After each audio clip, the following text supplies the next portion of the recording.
अगर मैं आपसे कहूं इस बोर्ड की लेंथ 2 मीटर है तो क्या ये एग्जैक्टली करेक्ट होगा? आंसर है नो। फिजिक्स में कोई भी मेजरमेंट एग्जैक्टली करेक्ट नहीं होती, उसमें कुछ ना कुछ एरर होता है। आज हमारा टॉपिक भी यही है, एरर्स। जब भी हम कोई मेजरमेंट करते हैं, सपोज मैंने कोई भी मेजरमेंट किया, सपोज 2.01 सेंटीमीटर, तो इस मेजरमेंट में ये जो लास्ट वाला डिजिट है इसको हम लोग अनसर्टेन डिजिट बोलते हैं। इसको हम अनसर्टेन इसीलिए बोलते हैं क्योंकि इस डिजिट में कुछ ना कुछ एरर है। अब ये एरर आया कहाँ से? धीरे धीरे हम लोग इस बात को सीखेंगे और समझेंगे कि एरर में क्या होता है। सबसे पहले हम लोग बात करते हैं कि एरर्स कितने टाइप के होते हैं, यानी कि टाइप्स ऑफ एरर।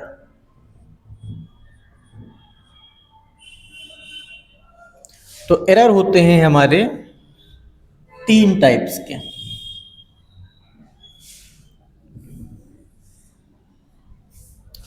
एक होता है सिस्टमैटिक एरर, एक होता है रैंडम एरर, और एक होता है ग्रॉस एरर।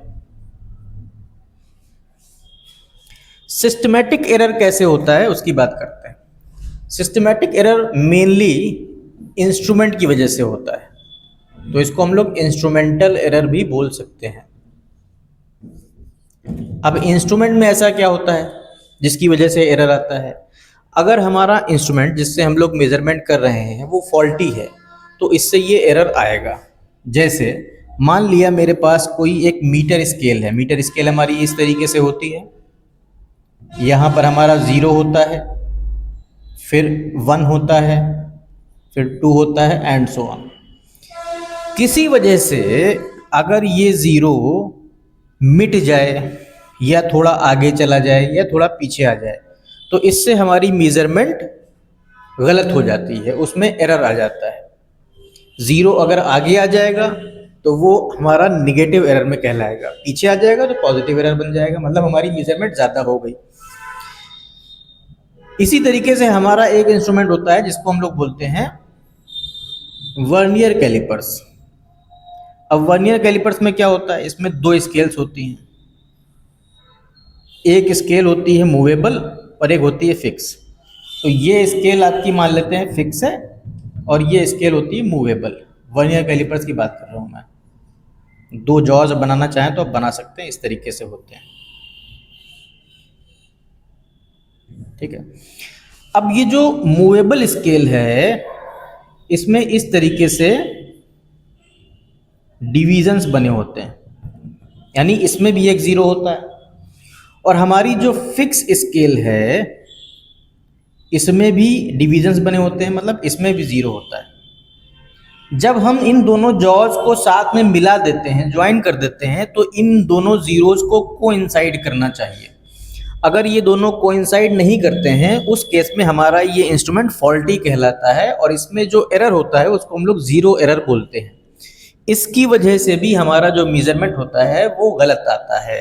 तो ये जो सारे एग्जांपल्स हैं आपके सिस्टमैटिक एरर में आते हैं। रैंडम एरर्स क्या होता है? रैंडम एरर्स में हम कोई मेजरमेंट ले रहे हैं, ठीक है। अब मेजरमेंट जो भी हमने मान लिया, हमने कोई लेंथ को मेजर किया, एक बार मेजर किया वो आया 1.1, दूसरी बार मेजर किया वो आया 1.2, तीसरी बार मेजर किया वो आया 0.9। तो ये हर बार हमारी मेजरमेंट में हल्का फुल्का गलती आई है। अब ये क्यों आई है? क्योंकि हमने जब कितनी बार मेजरमेंट लिया है उतनी बार ये डिफरेंट डिफरेंट आई है। इसको हम लोग बोलते हैं वाइब्रेशनल एरर या फ्लक्चुएटिंग एरर। तो ये वाइब्रेशनल एरर या फ्लक्चुएटिंग एरर कहलाता है। ये आता है, ये आता ही आता है, हल्का फुल्का एरर आता है। इसको हम लोग कैलकुलेट कर सकते हैं, इसको हम लोग सॉल्व कर सकते हैं और इसको हम लोग एक ट्रू वैल्यू तक पहुंच सकते हैं। किस तरीके से पहुंचेंगे वो हम लोग आगे देखेंगे। तो ये हमारा रैंडम एरर में आता है। रैंडम एरर में ये भी आ सकता है कि कोई हमने मेजरमेंट ली है और वो मेजरमेंट हमने ऑब्जर्व गलत कर ली, उसमें भी आ सकता है। ग्रॉस एरर की बात करें तो gross error mainly human error कहलाता है, क्योंकि इसमें पूरी की पूरी गलती हमारी ही होती है मेजरमेंट में। हमें मेजरमेंट करना ठीक से आता नहीं, यानी इम्परफेक्शनेट हम। दूसरा, हमने ठीक से मेजरमेंट जो लिया है उसका यूनिट को ठीक से लिखा नहीं, यूनिट को ही ठीक से नहीं लिखा।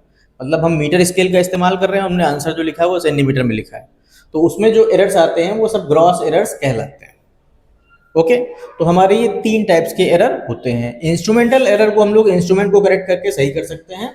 ग्रॉस एरर जब तक हम अपने आप को नहीं सही करेंगे तब तक हमारा ग्रॉस एरर सही नहीं हो सकता। रैंडम एरर को हम लोग कैलकुलेट करके थोड़ा सा रिड्यूस कर सकते हैं। किस तरीके से करते हैं आइए हम लोग देखते हैं। सपोज हमने कोई मेजरमेंट ली है और हमारी जो मेजरमेंट है वो इस तरीके से फ्लक्चुएटिंग होते हुए आई है। मान लेते हैं हमारी जो मेजरमेंट है वो है A1, A2, A3, A4 and so on. यानी मान लेते हैं हमने AN तक मेजरमेंट को लिया है और हर बार डिफरेंट डिफरेंट आई है। ठीक है, तो हम लोग काम क्या करते हैं, अब हमारी जो भी मेजरमेंट आई है, इतनी सारी की सारी मेजरमेंट आई है, इसमें से करेक्ट कौन सी है, सही कौन सी है, हम लोग किसको ऑब्जर्व करें, किसको देखें। तो उसके लिए मैथमेटिक्स में एक तरीका है, हम लोग इसका निकाल लेते हैं एवरेज, यानी कि मीन। ठीक है, इसका मैंने क्या निकाल लिया, एवरेज या मीन। मीन को हम लोग बार लगा के रिप्रेजेंट कर देते हैं। मीन निकालने का तरीका सिंपल होता है, जितना भी आपने मेजरमेंट लिया है सबको कर लीजिए सम अप टू जितना भी हमने कैलकुलेट किया है और डिवाइड बाय जितने नंबर ऑफ मेजरमेंट लिए हैं उससे डिवाइड कर दीजिए। यानी कि फॉर्मूला होता है हमारा sum of observation divide by number of observation, इससे हमारा मीन आ जाता है। ये जो मीन आता है इस मीन को ही हम लोग ट्रू वैल्यू का नाम दे देते हैं, यानी यही कहलाती है ट्रू वैल्यू। तो हमने जो भी वाइब्रेशनल एरर किया था उसको हमने ट्रू वैल्यू से एक अपनी फिक्स वैल्यू पर पहुंच गया कि हमारा भाई आंसर ये है, इसको हम लोग ट्रू वैल्यू बोलेंगे, ये हमारा आंसर कहलाएगा। लेकिन जो ये ट्रू वैल्यू आई है, ये जो हमारा आंसर आया है, ये इस वाइब्रेशनल एरर यानी हमारी इन मेजरमेंट वैल्यू के कहीं ना कहीं बीच में आएगा। ठीक है, मतलब इन्हीं में से ही कोई ना कोई वैल्यू आएगी निकल के यहाँ पर। तो हमको ये देखना पड़ेगा कि हमारा जो आंसर है, सपोज A4 आ गया, तो A4 क्यों ट्रू वैल्यू आया है, A3 क्यों नहीं आया, A2 क्यों नहीं आया, A1 क्यों नहीं आया। इसका मतलब A3, A2, A1 में कुछ ना कुछ गलती की है, मिस्टेक की है, तो वो एरर कहलाता है। और वो एरर हम लोग निकाल सकते हैं। जैसे A1 में कितनी गलती की है कैसे पता चलेगा, अगर इस मीन को हम माइनस कर दें A1 से। इसी तरीके से A2 में कितनी गलती की है वो कैसे पता चलेगा, अगर हम अपने मीन को यानी कि ट्रू वैल्यू को माइनस करते हैं A2 से, तो हमें पता चल जाएगा हमने A2 में कितनी गलती की है एंड सो ऑन। अगर मुझे अपनी हर एक क्वांटिटी में गलती निकालनी है कि हमने कितनी गलती करके रखी है, तो हम हर क्वांटिटी को इससे माइनस करते जाएंगे।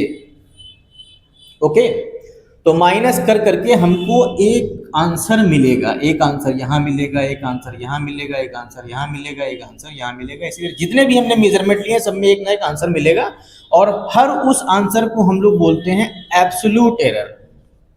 वो कहलाएगा हमारा एब्सोल्यूट एरर कि हमने एग्जैक्टली गलती क्या की है। ओके, अब इसी एब्सोल्यूट एरर में एग्जैक्ट क्या गलती की है वो हमको निकालना है। वो जो एग्जैक्ट गलती होती है उसको हम लोग बोलते हैं मीन एब्सोल्यूट एरर।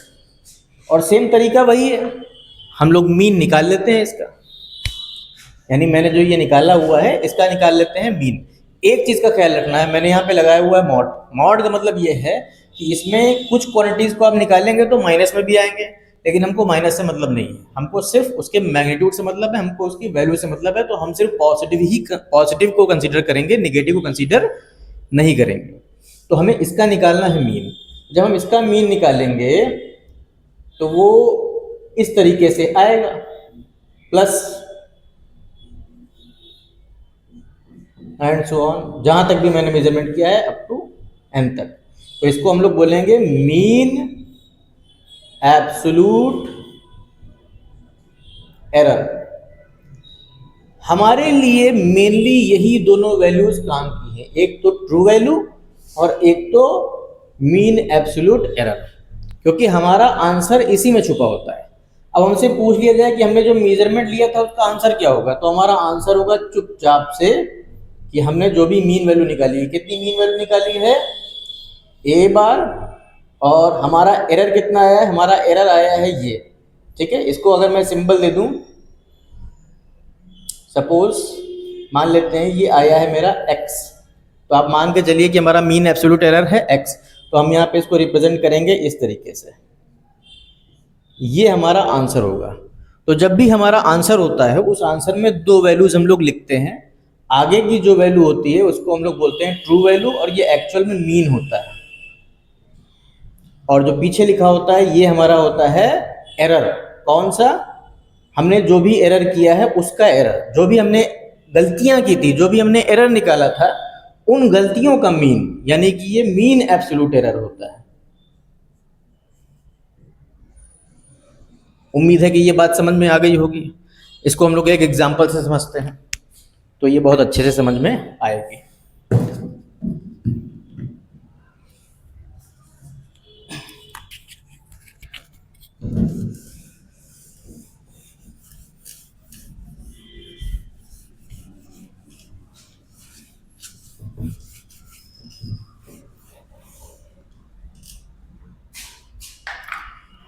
सपोज हमारी मेजरमेंट है, हमने एक लेंथ को मेजर किया है और वो आई है 2.01 सेंटीमीटर,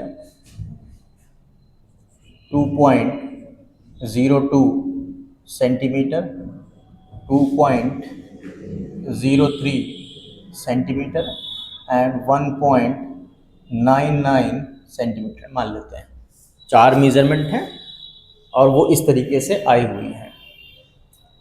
तो हम लोग काम क्या करेंगे, सबसे पहले तो निकालेंगे इसका मीन। ये जो भी मीन आएगा उसी को हम लोग क्या बोलते हैं, ट्रू वैल्यू। ये हमारी ट्रू वैल्यू होगी। एक चीज का ख्याल रखना है, जो भी सिग्निफिकेंट फिगर हम लोग पढ़ के आए हैं पीछे, वो हमेशा अप्लाई करते हुए चलना है। यानी कि हम लोग जो भी मीन निकालेंगे उसका आंसर जो आएगा वो हमेशा जो हमने मेजरमेंट किया था उसके लीस्ट डेसिमल प्लेसेस तक ही आंसर होना चाहिए। ठीक है, अभी हम लोग एग्जांपल देखेंगे तो ये बात समझ में आएगी। सबसे पहले तो इसका हम लोग मीन निकालते हैं, 2.01 plus 2.02 plus 2.03 plus 1.99 divide by हमने कितने मेजरमेंट लिए थे, 1 2 3 4, तो नीचे आ जाएगा 4। इसको हम लोग सम कर लेंगे, 9 3 12 12 2 14 15, 9 1 10, 10 का 0, 1 1 2 2 4 2 6 2 8, ये आ गया मेरे पास 8.05 डिवाइड बाई 4। आंसर आएगा मेरे पास 4 2 ज़ा 8, 4 1 ज़ा 4, 4 2 ज़ा 8, 1 2 ज़ा 20, ये आ गया मेरे पास 2.0125। ये है, लेकिन ये आंसर नहीं है। मैंने अभी बताया कि हमें हमेशा आंसर जो भी हमारी वैल्यूज हैं उसमें वो वाली वैल्यू लेनी है जिसमें डेसिमल के बाद लीस्ट नंबर हो।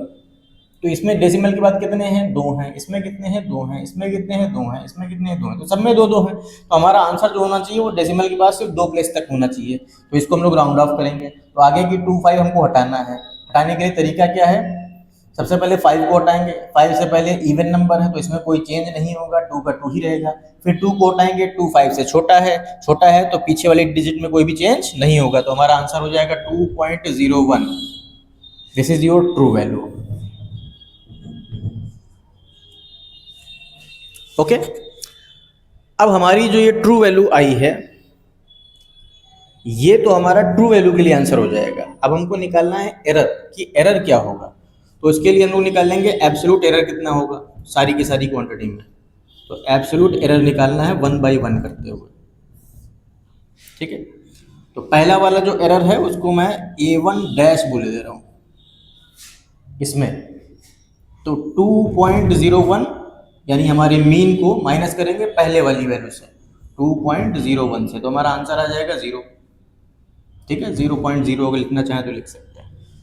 सेकंड में ए टू डैश निकालेंगे अगर हम लोग, तो इसमें से मीन में से इसको माइनस करेंगे, यानी कि 2.01 माइनस 2.02, तो हमारा आंसर आ जाएगा माइनस का 0.01। अब देखिए यहाँ पे माइनस में आया, लेकिन हम लोग को माइनस में लेना नहीं है, हम लोग को तो किस में लेना होता है, मॉड में, यानी कि हम लोग को पॉजिटिव में ही लिखना है आंसर।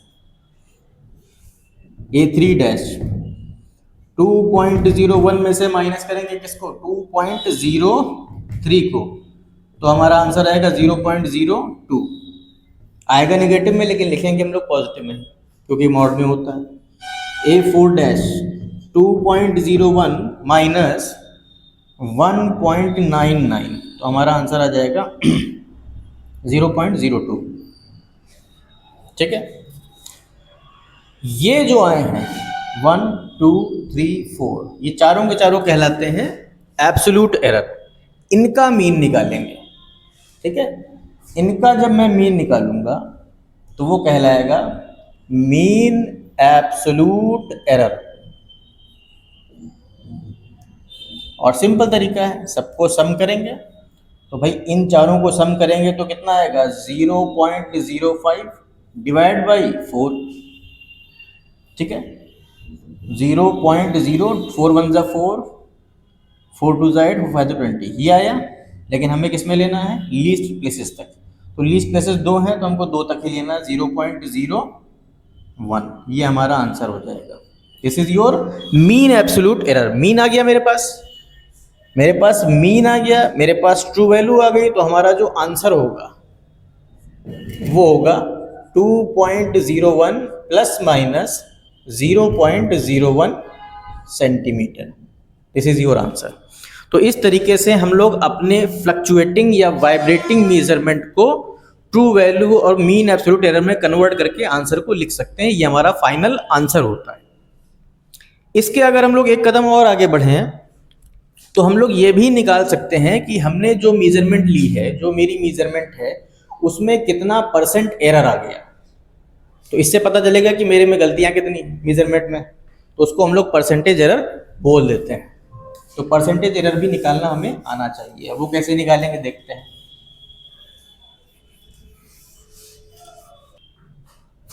परसेंटेज एरर से पहले आपको पता होना चाहिए एक क्वांटिटी, जिसको हम लोग बोलते हैं रिलेटिव एरर। रिलेटिव एरर को फ्रैक्शनल एरर भी बोला जाता है।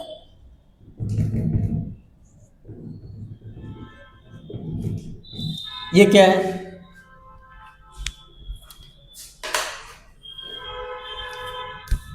हमारी जो वैल्यू आई थी, जैसे हमने कोई मेजरमेंट ली थी, सपोज हम मान के चल रहे हैं कि हमारी जो मेजरमेंट थी वो z is equal to a plus minus B थी। अब ये a का मतलब आपको पता है ट्रू वैल्यू, b का मतलब आपको पता है मीन एब्सोल्यूट एरर, ये हमारे पास था। तो रिलेटिव एरर किसको बोलेंगे वो आपको समझना है। रिलेटिव एरर सिंपली होता है b अपॉन a, बस। मतलब it is ratio of mean absolute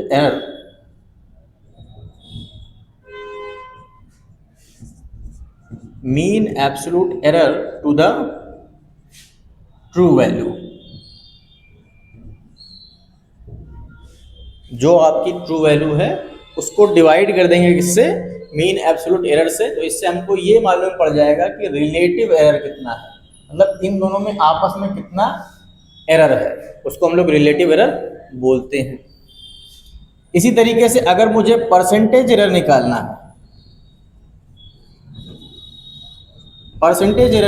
है, तो जो भी रिलेटिव एरर है यानी कि b अपॉन ए, उसको आप 100 से मल्टीप्लाई कर दीजिए, तो आपका जो आंसर आएगा वो हो जाएगा परसेंटेज एरर, यानी वो परसेंट में आ जाएगा। इससे पीछे वाले एग्जाम्पल में हम लोग ने जो आंसर निकाला था वो था 2.01 प्लस माइनस 0.01। अब इसके अकॉर्डिंग अगर देखें इन दोनों बातों को, तो रिलेटिव एरर क्या होगा, सबसे पहले इसकी बात करते हैं। रिलेटिव एरर,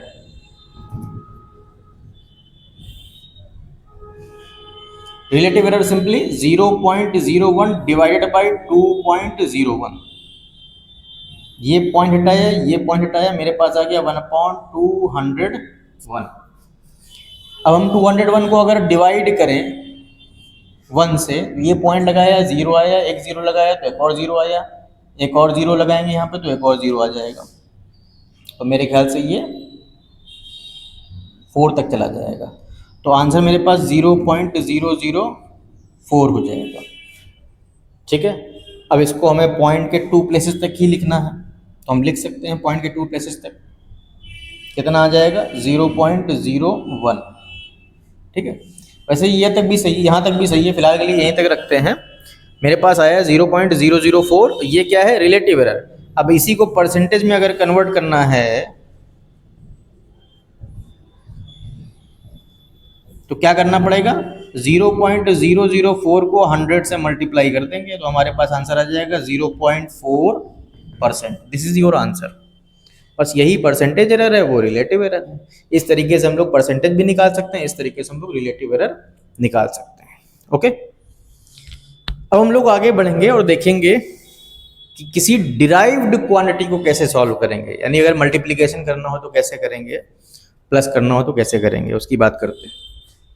मेरे पास दो क्वांटिटीज हैं, एक है Z1 is equal to A1 plus minus B1 और एक है Z2 is equal to A2 plus minus B2। ठीक है, इनको हमें करना है ऐड। ठीक है, अब इनमें कुछ ऐसा रिलेशन है कि इनको हमको ऐड करना है, मल्टीप्लाई भी कर सकते हैं, मल्टीप्लाई बाद में देख लेंगे, ऐड करना है। तो जब हम लोग ऐड करेंगे तो ऐड करने पर जो रिजल्ट आएगा वो रिजल्ट मान लेते हैं Z1 प्लस Z2 करके आएगा, मतलब जो भी क्वांटिटी आएगी वो सम आनी चाहिए। तो इसका आंसर लिखेंगे कैसे वो समझना है। जो ट्रू वैल्यूज होती हैं इनको आप डायरेक्टली ऐड कर लेंगे, प्लस या माइनस दोनों के लिए एप्लीकेबल है ये। ठीक है, डायरेक्टली ऐड कर लेंगे। लेकिन जो एरर होता है, चाहे प्लस करना हो चाहे माइनस करना हो, उसको हमेशा ही ऐड किया जाता है। ठीक है, अब आप ध्यान दीजिए, प्लस करना है या माइनस करना है, प्लस करना है या माइनस करना है, किसको, सिर्फ ट्रू वैल्यू को। लेकिन एरर को क्या करना है, सिर्फ प्लस करना है। तो ये रूल याद रखना है, एरर हमेशा ऐड होता है। फॉर एग्जाम्पल मान लेते हैं मेरे पास एक रेक्टेंगल है, ठीक है, ये लेंथ मेजर की गई है 2.01 सेंटीमीटर और ये ब्रेथ मेजर की गई है 1.01 सेंटीमीटर। ठीक है, एरर के साथ लिख देते हैं, प्लस माइनस 0.01 सेंटीमीटर और ये है प्लस माइनस 0.01 सेंटीमीटर। ठीक है, तो ब्रेथ की ट्रू वैल्यू ये है, एरर मीन एब्सोल्यूट एरर ये है, ट्रू वैल्यू ये है, मीन एब्सोल्यूट एरर ये है। हमसे पूछा है इसका पेरीमीटर बताओ, इसका पेरीमीटर। पेरीमीटर होता क्या है, 2 times of L plus B, यानी L और B को जोड़ना है, जो आएगा उसको 2 से मल्टीप्लाई कर देना है। तो पहले तो L प्लस बी निकालेंगे, इसको जोड़ेंगे। अब रूल क्या कहता है हमारा रूल ये कहता है कि आप ट्रू वैल्यू को तो सीधे सीधे जोड़ सकते हो, जोड़ लीजिए आप। ठीक है, एरर को आप हमेशा ही सिर्फ जोड़ोगे, यानी कि 0.01 प्लस 0.01 करोगे, तो ये हमारा हो जाएगा 3.02 और ये हो जाएगा 0.02। ये फिलहाल L प्लस बी आया है। अब इसी को अगर हम 2 से मल्टीप्लाई करेंगे तो ये हमारा क्या बन जाएगा, ये हमारा बन जाएगा पेरीमीटर। ठीक है, L प्लस बी मैंने निकाल लिया है, L प्लस बी तक के लिए फिलहाल के लिए छोड़ते हैं, क्वेश्चन हम लोग बाद में करेंगे। एक बात मैं आपको यहां से बताना चाहता हूं, वो देखिए, पहले जो एरर था 0.01 था, यहाँ पे भी 0.01 है, पेरीमीटर निकालने के बाद एरर कितना हो गया 0.02, मतलब बढ़ गया। अभी पेरीमीटर निकाला नहीं है, अभी 2 से मल्टीप्लाई करेंगे तब तो ये 0.04 हो जाएगा। तो पहले एरर जो था वो सिर्फ 0.01 था, बाद में ऐड करने के बाद 0.02 हो गया। इसका मतलब कोई भी हम लोग इंस्ट्रूमेंट से मेजरमेंट को लेते हैं, उसके बाद जब हम डिराइव्ड क्वांटिटी को फाइंड आउट करते हैं तो उसमें एरर बढ़ जाता है, इंक्रीज हो जाता है। जाहिर सी बात है, बढ़ना भी चाहिए। अब अगर इसकी जगह हमसे बोल दिया जाए कि एरिया बताइए, तो एरिया क्या होता है, L इंटू बी। एरिया कैसे निकालेंगे? एरिया में आ गया मेरा प्रोडक्ट, तो प्रोडक्ट के लिए क्या तरीका है उसकी बात करेंगे। देखिए तरीका तो सबके लिए सेम है, बस एक चीज का फर्क है उसकी बात करेंगे। जब भी हमसे एरिया निकालने के लिए बोला जाएगा, यानी हमसे मल्टीप्लाई करने के लिए बोला जाएगा दो क्वांटिटीज को, तो हम ट्रू वैल्यूज को तो सीधे मल्टीप्लाई करेंगे, ठीक है। यानी मुझे मान लो निकालना है एरिया, तो एरिया ए है, तो इनको मल्टीप्लाई किया तो एल इंटू बी करके मेरा ये आ गया एरिया, और ये आया है ट्रू वैल्यू।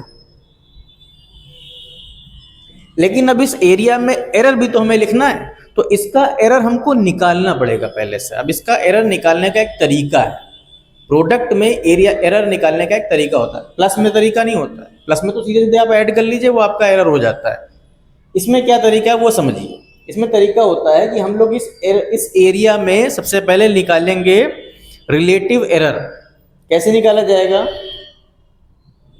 एल का रिलेटिव एरर क्या होता है भाई? एल का मुझे रिलेटिव एरर लिखना है अगर, तो ये तो एल हो गया पूरा का पूरा, और इसके अंदर जो एरर है इसको मैं फिलहाल के लिए डेल्टा एल बोल रहा हूँ। ये बी है, और इसमें जो एरर है इसको मैं फिलहाल के लिए डेल्टा बी बोल रहा हूँ। तो अगर मुझे इसका रिलेटिव एरर लिखना है तो वो क्या लिखा जाएगा, या इसका लिखना है तो क्या लिखा जाएगा? तो इसका लिखूंगा मैं डेल्टा एल अपॉन एल। ये रिलेटिव एरर बन गया मेरा किसका? लेंथ का, ठीक है। इसी तरीके से मुझे अगर बी का रिलेटिव एरर लिखना है तो क्या करना पड़ेगा? Delta B upon B. तो मैंने एल का रिलेटिव एरर निकाला, बी का रिलेटिव एरर निकाला, इन दोनों को जोड़ दिया। इन दोनों को जोड़ने पर जो आएगा उसको हम बोलेंगे रिलेटिव एरर इन ए। तो जब भी दो क्वांटिटीज प्रोडक्ट में होंगी उनका हमें रिलेटिव एरर निकालना पड़ेगा।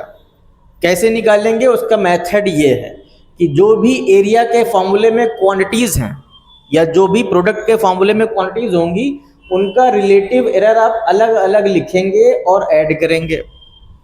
सिर्फ एक चीज का ख्याल रखना है, जो भी पावर होगी, जैसे यहाँ पे एल की पावर 1 है तो आप उस पावर से मल्टीप्लाई करेंगे अलग, इसकी पावर से मल्टीप्लाई करेंगे अलग, तो हमको मिलेगा रिलेटिव एरर इन ए। तब हमारा एरिया का जो आंसर होगा वो होगा ट्रू वैल्यू जो हमने निकाला है, यानी कि L into B plus minus delta A by A, जो हम लोगों ने यहाँ पे निकाला है। ओके, तो इस तरीके से हम लोग मल्टीप्लाई या डिवाइड करके एरिया एरर को फाइंड आउट करेंगे। इसके हम लोग कुछ क्वेश्चंस देखते हैं ताकि हमको इसकी एक हैबिट बन जाए कि कैसे सॉल्व किया जाएगा, कैसे फाइंड आउट किया जाएगा। एक एग्जांपल लेते हैं।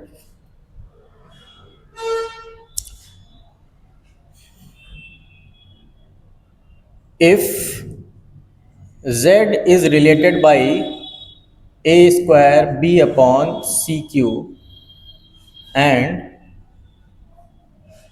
a is equal to 1.01 plus minus 0.01 centimetre, b 2.01 plus minus 0.01 and c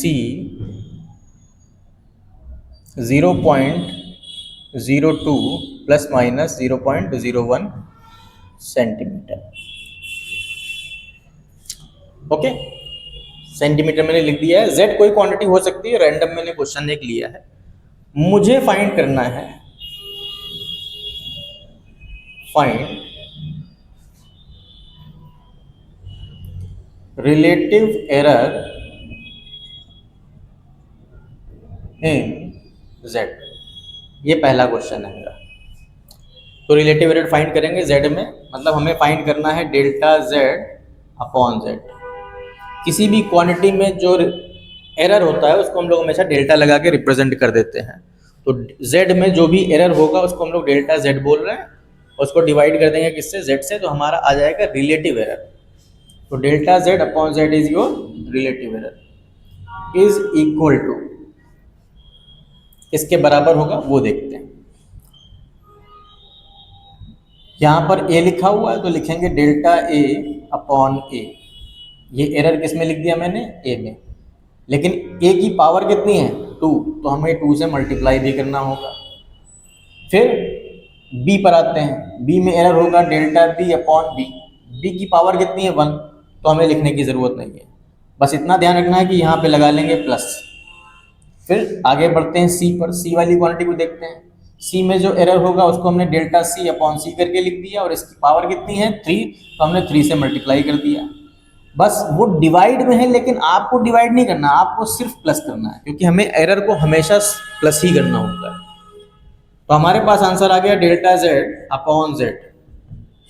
अब सॉल्व कर लेंगे। डेल्टा ए की वैल्यू मेरे पास कितनी है, डेल्टा ए ये है, ये आपका डेल्टा ए है, ये आपका डेल्टा बी है, ये आपका डेल्टा सी है। डेल्टा ए की वैल्यू 0.01, ए की वैल्यू मेरे पास 1.01 है, प्लस डेल्टा बी की वैल्यू 0.01 और बी की वैल्यू मेरे पास 2.01 है, प्लस 3 इंटू डेल्टा सी की वैल्यू 0.01 है और सी की वैल्यू 0.02 है। सॉल्व करेंगे। देखिए सॉल्व करने का तरीका बड़ा सिंपल होता है, सीधे पॉइंट्स को हटा दीजिए, क्योंकि पॉइंट्स के बाद जो प्लेसेस हैं वो बराबर हैं दोनों में। अब यहाँ पे 1 बचा, 1 को 2 से मल्टीप्लाई करेंगे तो ये आ जाएगा 2/101, वो आ जाएगा 1/201, वो हो जाएगा 3/2। तो इसको डिवाइड करेंगे, यानी 101 से डिवाइड करेंगे 2 को, पॉइंट लगाएंगे, एक 0 बढ़ाएंगे, एक 0 और बढ़ाएंगे तो एक 0 और आ जाएगा, तो ये मेरे ख्याल से 1 तक चला जाएगा। तो इसका हमने आंसर लिख दिया 0.01 प्लस। आप एक प्लेस और आगे तक जा सकते हैं, ठीक है, ताकि राउंड ऑफ करने पर हमारा आंसर सही है।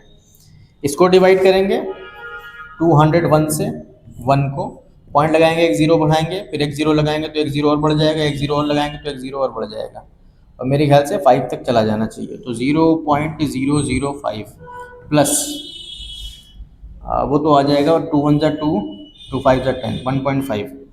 अब इन सबको प्लस करेंगे अगर हम लोग, इसको एक प्लेस मैं सोच रहा हूँ और आगे निकल ले जाऊँ, तो 101, ये आ जाएगा मेरे पास 9, ये आ जाएगा मेरे पास 99, एक 0 बढ़ा देंगे तो ये 8 से चला जाएगा, तो ये 8 आ जाएगा। ओके, यहाँ पे 0 0 लगा देते हैं। तो पॉइंट के 3 प्लेसेस ये, 3 प्लेसेस ये, 3 प्लेसेस ये, इनको ऐड करेंगे तो 8 5 13, 1 1 1 2 5 5, तो मेरे पास आ गया 0.523। राउंड ऑफ करना है हमको पॉइंट के 2 प्लेसेस तक, ठीक है। तो पॉइंट के 2 प्लेसेस तक अगर इसको राउंड ऑफ करेंगे तो 0.52, ये मेरा आंसर हो जाएगा डेल्टा जेड अपॉन जेड, यानी कि रिलेटिव एरर इन जेड हमारा ये है। इस तरीके से हमें क्वेश्चन को सॉल्व करना है। अब अगर इसी क्वेश्चन में हमने ये पूछ लिया होता परसेंटेज एरर फाइंड करिए,